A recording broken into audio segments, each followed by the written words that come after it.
Hello everyone, मैं हूं पीके और आपके अपने यूट्यूब चैनल में फिर से एक बार स्वागत करता हूं। तो आज हम फिर से सभी क्वेश्चंस का सॉल्यूशन करेंगे जो कि खान सर के बुक से रिलेटेड होगा। और हमने अभी तक के सभी क्वेश्चंस का सॉल्यूशन देखा है, जिसमें कि मैंने बताया है कि इस क्वेश्चंस का सॉल्यूशन जो होगा, आंसर जो होगा ये होगा, लेकिन क्यों होगा और कैसे होगा, और क्यों और कैसे के साथ साथ हम सभी क्वेश्चंस का डीपली एक्सप्लेनेशन के साथ हम सभी क्वेश्चंस का सॉल्यूशन देखते जाएंगे और कोशिश करेंगे कि कम से कम टाइम में हम ज़्यादा से ज़्यादा क्वेश्चंस को सॉल्व कर पाएँ। तो आइए, आज का क्वेश्चन है आपका 63 नंबर से, और आप देख सकते हैं कि 63 नंबर में कहा जा रहा है कि यदि कोई वस्तु वृत्ताकार पथ में घुमाई जाती है तो उस पर किया गया कार्य डैश डैश होगा। और इसमें बताना है आपको कि कोई भी वस्तु को जब वृत्ताकार पथ पे घुमाई जाती है तो उसमें किया गया कार्य का जो वैल्यू होगा क्या होगा। तो इसका राइट आंसर हो जाएगा ऑप्शन नंबर ए। क्यों होगा, और आइए इसको देखते हैं। क्योंकि जब भी आप किसी वस्तु को वृत्ताकार पथ पे घुमाते हैं, जैसे कि ये वृत्ताकार पथ हुआ और यहाँ कोई वस्तु हुआ जिसका मान कि चलिए मास जो है m है, और इसको हम इधर की ओर भी बेग से घुमाते हैं, ये घूमता है। बाय द वे ये यहाँ से यहाँ घुमा या यहाँ से यहाँ घुमा या बार बार घुमा, कोई फ़र्क नहीं पड़ता है। तो इधर की ओर घूम रहा है जो कि s दूरी तय कर रहा होगा, s जो होगा इसका विस्थापन होगा। और नीचे की ओर एक बल लग रहा होगा जिसे अभिकेंद्रीय बल कहते हैं। तो नीचे की ओर जो बल लग रहा होगा वो F लग रहा होगा। अभिकेंद्रीय बल का मान होता है F बराबर mv² बाई r, लेकिन हमें इससे कोई मतलब नहीं है। नीचे की ओर एक बल लग रहा है, हमें ये मालूम होना चाहिए। और जो यहाँ F और S के बीच बल लग रहा है, नीचे की ओर F जो अभिकेंद्रीय बल लग रहा है और इधर की ओर जो S हो रहा है, यानी ये डिस्प्लेसमेंट जो दूरी तय कर रहा है, विस्थापित हो रहा है कोई वस्तु गोल गोल घूम करके। तो इन दोनों के बीच बल और विस्थापन के बीच यहाँ 90 डिग्री का कोण बन रहा होगा। जैसे कि आपको यहाँ मैं दिखाता हूँ, यहाँ S हो गया, इधर S लग रहा होगा और नीचे F लग रहा होगा ये सेंटर की ओर। तो यहाँ 90 डिग्री का एंगल बन रहा होगा, ठीक है, बन रहा है। तो आपको मालूम है कि किया गया कार्य जो होता है W बराबर, एक फार्मूला हमने बताया है इसके पहले वाले वीडियो में भी, कि F into S into cos theta होता है, कॉस थीटा होता है। तो यहाँ से F का मान F ही है मान के चलिए, और S का मान S है। और यहाँ जब कॉस थीटा यानी कि थीटा का मान यहाँ 90 डिग्री हो जाएगा, तो कॉस 90 डिग्री का मान होता है 0। और आपको मालूम है कि 0 में F का मान कितना भी हो, S का मान कितना भी हो, और 0 में किसी भी संख्या से जब हम गुना करते हैं तो टोटल वैल्यू जो होता है 0 होता है, यानी कि वर्क का वैल्यू जो आ जाएगा आपका 0 के बराबर हो जाएगा। तो इसलिए हम कह सकते हैं कि यहाँ किया गया कार्य जो होगा 0 होगा, यानी 0 होगा। तो ऑप्शन नंबर ए आपका राइट हो जाएगा, ठीक है। नेक्स्ट क्वेश्चन जब देखते हैं कि 64 नंबर है कि जब बल विस्थापन डैश डैश होता है तो बल द्वारा किए गए कार्य को ऋणात्मक माना जाता है, कब। तो ऑप्शन आप देख सकते हैं कि दिया गया है। तो यहाँ देखिए एक थोड़ा सा मिस प्रिंटिंग हो गया है कि यहाँ बल नहीं होना चाहिए, ये बल को काट देना चाहिए। तो ऐसे हो जाएगा क्वेश्चंस कि जब विस्थापन डैश डैश होता है तो बल द्वारा किया गया कार्य को ऋणात्मक माना जाता है, कब। यानी कि विस्थापन किस ओर होगा, कैसे होगा कि जो कार्य होगा वो ऋणात्मक माना जाएगा। तो आइए समझते हैं।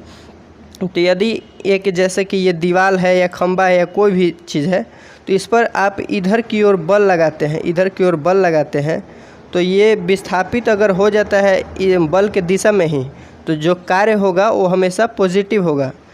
कार्य पॉजिटिव होगा कब, जब बल की दिशा में कोई भी वस्तु को विस्थापित कर दिया जाता है। लेकिन आप इधर से बल लगा रहे हैं, इधर से बल लगा रहे हैं, और ये कार्य जो हो रहा है इसके बल के अनुपात ये विपरीत हो रहा है। इधर की ओर बल लग रहा है और इसके विपरीत ये विस्थापित हो जा रहा है। तो यहाँ आप कह सकते हैं कि जो किया गया कार्य होगा नेगेटिव होगा, यानी ऋणात्मक होगा। तो ऋणात्मक कब होगा, कि जब विस्थापन का मान बल से अधिक होगा और विस्थापित जो होगा वस्तु वो बल के विपरीत होगा। तो ऑप्शन में देखते हैं कि कहाँ कहा जा रहा है कि जो विस्थापन होगा बल के विपरीत होगा, और वही आपका राइट आंसर हो जाएगा। तो ऑप्शन आइए देखते हैं। ऑप्शन है कि बल की दिशा में लंबवत होता है, जो विस्थापन होता है वो बल के लंबवत दिशा में होता है तो नहीं। लंबवत जब भी होगा तो आपको बताया है मैंने कि जब भी लंबवत होता है, अगर एफ इधर की ओर लग रहा है, एस इधर की ओर हो जा रहा है, तो यहाँ 90 डिग्री जब बनता है तो कॉस 90 डिग्री का मान 0 होता है और किया गया कार्य का जो वैल्यू होता है 0 होता है। तो यहाँ तो ऋणात्मक कहा गया है, तो इसलिए आपका राइट आंसर जो होगा इसमें बल के विपरीत दिशा में होता है। तो राइट आपका आंसर हो जाएगा ऑप्शन नंबर डी, क्योंकि विस्थापन जब भी होगा बल के विपरीत दिशा में तो आपका कार्य का वैल्यू ऋणात्मक हो जाएगा। आशा करते हैं आप समझ गए होंगे। चलिए नेक्स्ट क्वेश्चन देखते हैं। 65 नंबर है, 20 किलोग्राम की वस्तु को जमीन से 1 मीटर ऊपर उठाए रखने में किया गया कार्य है।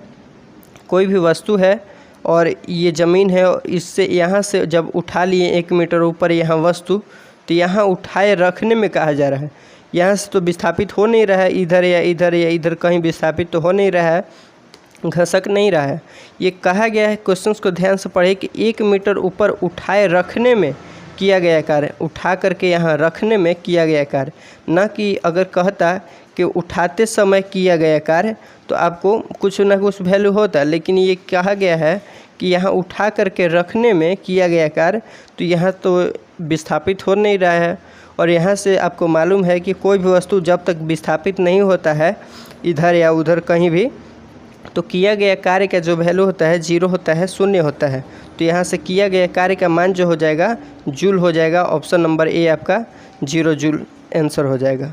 कैसे होगा आप समझ गए होंगे कि यहाँ उठा करके रखने पर किया गया कार्य पूछा गया है, न कि कहा गया है कि उठाते समय किया गया कार्य। ठीक है, इसलिए राइट आपका आंसर ए हो जाएगा। 66 नंबर क्वेश्चन देखते हैं कि एक लड़के का भार 300 न्यूटन है। एक मकान की दूसरी मंजिल जिसकी ऊंचाई 7 मीटर है तक चढ़ने के बाद वह वापस नीचे आ जाता है, तो वह कितना कार्य करता है। तो यहाँ तो देखिए दूरी जो हो जाएगा 0 हो जाएगा, क्योंकि यहाँ ज़मीन हो गया। अगर ज़मीन से 7 मीटर किसी वस्तु को ले जाया जाता है और जिसका मान मतलब भार जो है 300 न्यूटन है, और ऊपर से फिर से उसी जगह पर ला दिया जाता है, तो दूरी का मान तो आपका 0 हो गया। तो 0 हो गया तो किया गया कार्य का मान भी 0 हो जाएगा।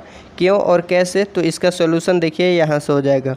किया गया कार्य का मान होता है mgh। ठीक है, तो m का मान तो 300 न्यूटन दिया गया है, g का मान 10 मान सकते हैं आप, या 9.8 मीटर पर सेकेंड। और यहाँ हाइट जो हो जाएगा 0 हो जाएगा, क्योंकि जितना ऊंचा ले गया उतना ही नीचा फिर लाया गया। तो यहाँ तो आपका जो दूरी हो गया 0 हो गया, और 0 में सभी से गुना कीजिएगा तो आपका कार्य का मान 0 आ जाएगा।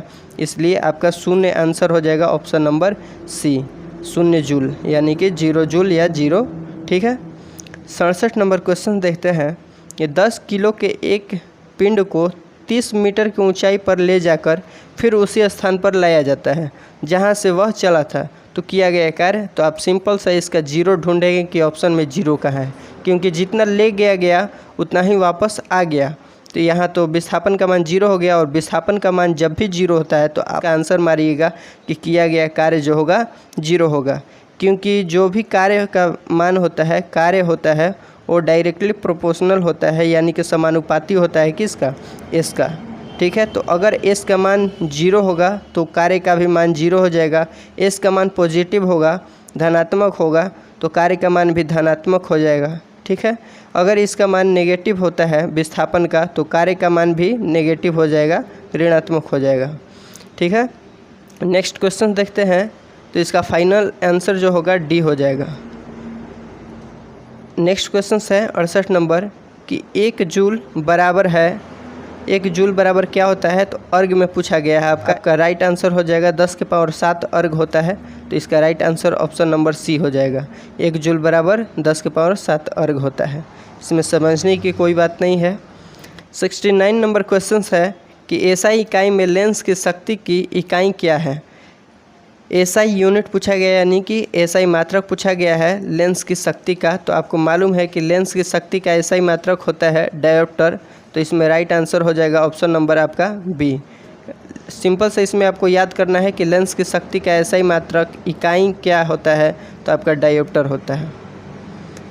70 नंबर क्वेश्चन है कि 1 किलोग्राम को 9.8 मीटर ऊंचाई तक उठाने में लगभग कितना कार्य किया जाएगा, कितना किया कार्य जाएगा, तो कार्य का वैल्यू जो हो जाएगा आपका क्या होता है, तो इसमें हाइट दिया गया है, तो देखिए 9.8, तो आपको फार्मूला लगाना होगा mgh वाला।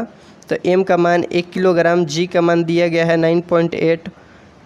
9.8 दिया नहीं है, लेकिन आप मान सकते हैं 10 भी मान सकते हैं, लेकिन फाइनली आपको 9.8 ही मानना होगा और ऑप्शन के मुताबिक। और h का मान भी दिया है 9.8 मीटर, तो आप 1 से सभी में गुना कीजिएगा, और यहाँ 9.8 आपको गुना नहीं करना है, ऑप्शन के थ्रू आपको आंसर देना है। तो देखिए बी में दिया गया है 9.8 का होल स्क्वायर, और यहाँ 9.8 दोनों को गुना कीजिएगा तो आपका आ जाएगा 9.8 का होल स्क्वायर जूल, क्योंकि कार्य का ऐसे मात्रा को जूल होता है। तो आपका right answer option number B हो जाएगा।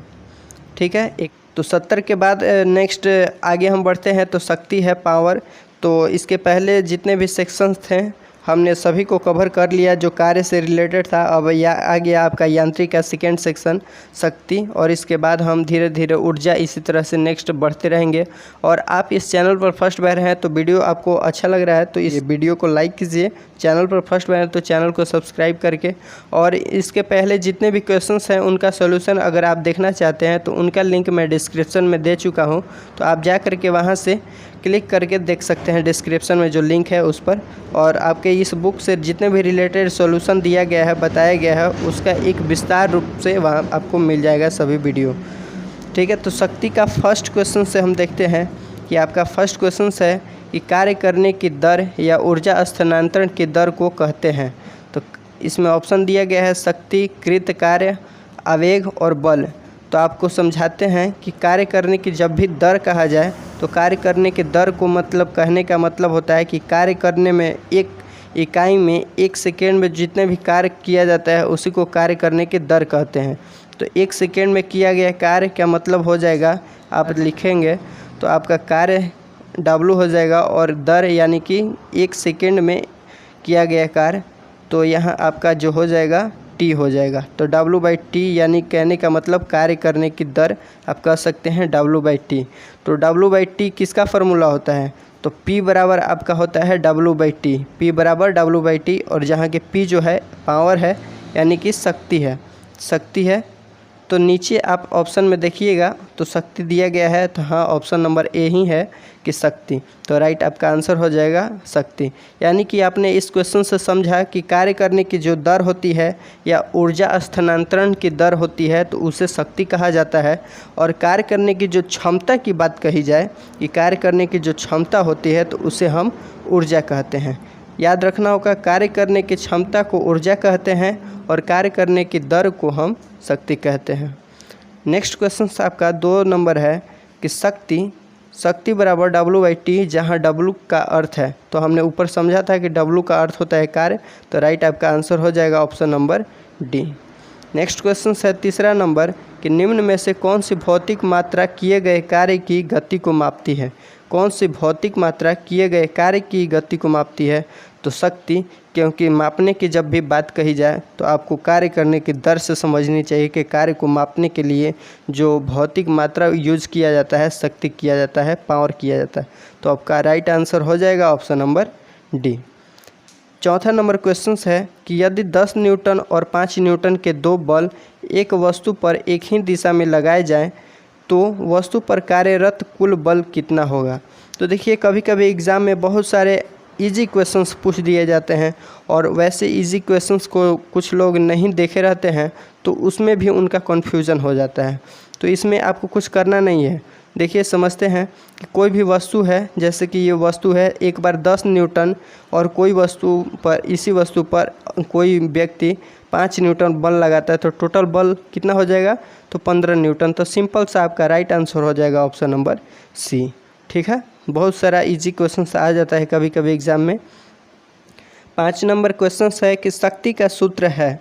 शक्ति का सूत्र क्या है, तो शक्ति का सूत्र आप ऊपर देखे थे कि शक्ति यानी कि P बराबर W/T होता है, यानी कार्य करने की जो दर होती है प्रति सेकेंड में, वही शक्ति का सूत्र होता है, शक्ति का सूत्र होता है। तो W/T यानी राइट आंसर हो जाएगा ऑप्शन नंबर बी।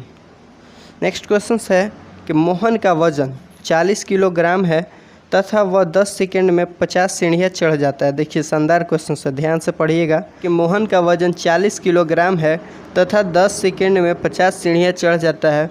यदि प्रत्येक सीढ़ी की ऊंचाई 15 सेंटीमीटर हो तो मोहन की शक्ति क्या है। तो P का मान आपको निकालना है, शक्ति का मान, और आपको हमने बताया है कि P बराबर होता है W/T। तो यहाँ आपको P का मान निकालने के लिए W का मान चाहिए, और W का मान होता है, जब हाइट दिया रहे तो mgh। तो M का जो मान दिया गया है यहाँ 40 किलोग्राम, और G का मान जो है 10 मीटर पर सेकेंड, और हाइट का मान यानी 10 सेकेंड में 50 सीढ़ियाँ चढ़ जाता है। 10 सेकेंड में 50 सीढ़ियाँ, तो 50 सीढ़ियाँ चढ़ जाता है। लेकिन एक सीढ़ी का मान जो दिया गया है, हाइट जो दिया गया है 15 सेंटीमीटर दिया गया है, तो 50 सीढ़ियाँ का जो हाइट होगा तो 15 × 50 हो जाएगा, तो 15 × 5 = 75 और एक 0 हो जाएगा। ये आपका mgh हो गया। लेकिन यहाँ आपको P का मान निकालना है तो W/T चाहिए, यानी कि ये तो W का मान हो गया और बटा में T होगा, तो T का मान यानी कि टाइम का मान जो दिया गया है 10 सेकेंड दिया गया है, तो 10 सेकेंड से आप भाग दे देंगे। यहाँ जब आप 10 सेकेंड से भाग देते हैं, और यहाँ जो होगा ये सेंटीमीटर में आपका था, जो 750 जो है सेंटीमीटर में है, तो इसको आपको मीटर में चेंज करना होता है, क्योंकि जब भी M का मान दिया रहे या कार्य का मान जब भी निकालते हैं तो आप जो मास वैल्यू होता है जो किलोग्राम में होना चाहिए आपका द्रव्यमान का वजन, और आपका जो टाइम दिया रहे सेकेंड में होना चाहिए, तो ये सही है। और जो आपका हाइट जो होना चाहिए मीटर में होना चाहिए, लेकिन ये सेंटीमीटर में था, और 50 सीढ़ी का मान 15 × 5 = 75, 750 सेंटीमीटर था, तो आपको मीटर में चेंज करने के लिए आपको 100 से भाग करना होगा।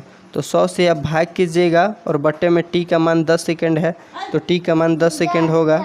तो आप यहाँ से 3 0 से ऊपर में 3 0 काट दीजिएगा, तो 1 2 3 और 10 से कट गया, 100 से कट गया, तो यहाँ हो गया 75 × 4, और 75 × 4 कीजिएगा तो आपका हो जाएगा मान 300। तो 300 आपका क्या हो जाएगा, 300 पावर का ऐसा ही मात्रक, शक्ति का ऐसा ही मात्रक डायोप्टर होता है, तो आपका हो जाएगा 300 वाट, क्योंकि शक्ति का ऐसा ही मात्रक होता है वाट, तो 300 आपका वाट हो जाएगा। तो ऑप्शन नंबर सी में दिया गया है, तो राइट आपका आंसर हो जाएगा ऑप्शन नंबर सी, 300 वाट। देखिए इसमें कुछ करना नहीं था, एक बार और समझते हैं कि इसमें M का मान दिया गया है 40 किलोग्राम, और जो टाइम जो दिया गया है 10 सेकेंड दिया गया है, 50 सीढ़ियाँ चढ़ जाता है, प्रत्येक सीढ़िया का हाइट दिया गया है। तो एक सीढ़ी का हाइट जो है, तो आपको हाइट का वैल्यू चाहिए, तो एक सीढ़ी का दिया गया है 15 सेंटीमीटर, तो 50 सीढ़ी का मान जो हो जाएगा 15 × 5 = 75 यानी 750 सेंटीमीटर, और आपको 750 सेंटीमीटर को मीटर में चेंज करने के लिए 100 से भाग करना होगा, और तो आपका हो गया mgh का मान। लेकिन P का मान आपको चाहिए, तो होता है W/T, यानी कार्य का मान जो हो गया mgh हो गया, और बटे में T यानी 10 सेकेंड से आपको भाग करना होगा, क्योंकि बटे में T होता है, तो बटे में T का मान आप 10 सेकेंड लिख दिए। और तो नीचे हो गया 1000, और ऊपर में 3 0 था, 750 में 1 0, 10 में और 40 में, तो तीनों 0 से 3 0 कट गया, और 75 × 4 किए तो आपका मान टोटल आ गया 300 वाट, क्योंकि शक्ति का ऐसा मात्रक वाट होता है, तो 300 वाट आ गया। तो इस तरह से आपका राइट आंसर हो गया ऑप्शन नंबर सी। कुछ करना नहीं था, 1 2 आपको कॉन्सेप्ट याद रहना चाहिए हमेशा कि P बराबर W/T होता है, और जो भी होना चाहिए ये सेंटीमीटर को हमेशा मीटर में हमें चेंज करना होता है। किलोग्राम जो है तो यहाँ किलोग्राम होना चाहिए, और जो टाइम का वैल्यू दिया रहे तो इसका यूनिट जो होना चाहिए सेकेंड में होना चाहिए। ठीक है, नेक्स्ट क्वेश्चन देखते हैं 7 नंबर की। यदि कोई लड़का 4 मिनट में 600 न्यूटन बल के साथ 20 मीटर की दूरी तय करता है, तो उसके द्वारा खपत की गई शक्ति का मात्रा कितनी है। तो आपको शक्ति का मात्रा निकालना है, तो फिर से आप देखेंगे कि P बराबर होता है, P बराबर आपका होता है W/T, ये P है, तो P बराबर W/T होता है। तो W का मान आप निकालिएगा, तो मान जो दिया गया है 600 न्यूटन दिया गया है, तो भाई कैसे होगा, तो आपके लिए होना चाहिए कि जो 600 न्यूटन होता है तो क्या होता है, तो बल का ऐसा ही मात्रक न्यूटन होता है, और F बराबर होता है M × G, तो mg का मान आपका 600 न्यूटन हो जाएगा। M का मान जो हो जाएगा, F का मान तो 600 न्यूटन जो कि mg के बराबर होता है, क्योंकि F बराबर mg होता है। और mg का मान आपका इस प्रकार से हो गया 600, और यहाँ से हो गया आपका mg का मान। और यहाँ W बराबर होता है, W बराबर mgh होता है, ठीक है। तो mg का तो मान आपका 600 हो गया, तो आप 600 लिख देंगे। और हाइट जो दिया गया है 20 मीटर दिया गया है, तो ये मीटर में है तो सही है, तो 20 मीटर हम कर देंगे। और बट्टे में t है, क्योंकि आपको शक्ति का मान निकालना है, तो बट्टे में t है। तो t का जो मान दिया गया है 4 मिनट है, तो 4 मिनट लिख दिए। लेकिन आपको मालूम है कि टाइम जो होना चाहिए सेकेंड में होना चाहिए, तो आपको चेंज करना होगा मिनट को सेकेंड में। तो 4 × 60 कीजिएगा तो ये सेकेंड में चेंज हो जाएगा। अब कटा दीजिए, जो आपका फाइनल आंसर होगा वही राइट आंसर हो जाएगा। तो 60 से 600 कटा दिए तो 10 बार में कट गया, 4 से 20 कटा दिए 5 बार में कट गया, 5 × 10 कीजिएगा तो 50 वाट आ जाएगा, जो कि ऑप्शन नंबर ए में है। तो आपका राइट आंसर हो जाएगा 50 वाट, ऑप्शन नंबर ए। थोड़ी सी ये पेज सही नहीं आ पा रहा है, तो आप समझ लीजिएगा लिखावट के हिसाब से, ठीक है। तो इसके लिए हम क्षमा चाहते हैं, क्योंकि क्लियरिटी जो होना चाहिए वो नहीं हो पा रहा है। तो आपकी कृपा रहे तो ये हम सभी सफल कर पाएंगे। तो आप इस वीडियो को लाइक कीजिएगा, ज़्यादा से ज़्यादा शेयर कीजिएगा। तो 8 नंबर क्वेश्चन है कि 50 kg द्रव्यमान एक लड़का 40 सीढ़ियाँ 9 सेकंड में चढ़ता है। यदि प्रत्येक सीढ़ी की ऊंचाई 15 सेंटीमीटर है तो उसकी शक्ति ज्ञात कीजिए। तो आपका फिर से P का मान निकालना है, शक्ति का मान निकालना है, पावर का मान निकालना है, कुछ भी कहिए। तो आपका M का मान दिया गया है, 40 सीढ़ियाँ 9 सेकंड में चढ़ता है, प्रत्येक सीढ़ी की ऊंचाई दी गई है सेंटीमीटर में, देखिए है, तो आपको मीटर में चेंज करना होगा, पहले आपको याद रखना होगा। तो 15 सेंटीमीटर × 40 कीजिएगा, यानी कि टोटल सीढ़ियाँ का ऊंचाई निकल जाएगा आपको। 15 × 40 कीजिएगा तो 15 × 60 यानी कि 600 सेंटीमीटर हो जाएगा। तो हम शॉर्ट में लिखते हैं P बराबर होता है W/T, और W का मान हो जाएगा आपका mgh, W/T होता है P बराबर और W का मान जो होगा mgh, यानी M का मान दिया गया 50, G का मान हो जाएगा आपका 10, और H का मान हो जाएगा, हमने कितना निकाला था, तो 15 × 4 15 × 4 60, यानी कि 600 सेंटीमीटर को मीटर में चेंज करने के लिए हमें 100 से भाग करना होगा, 100 से भाग करेंगे।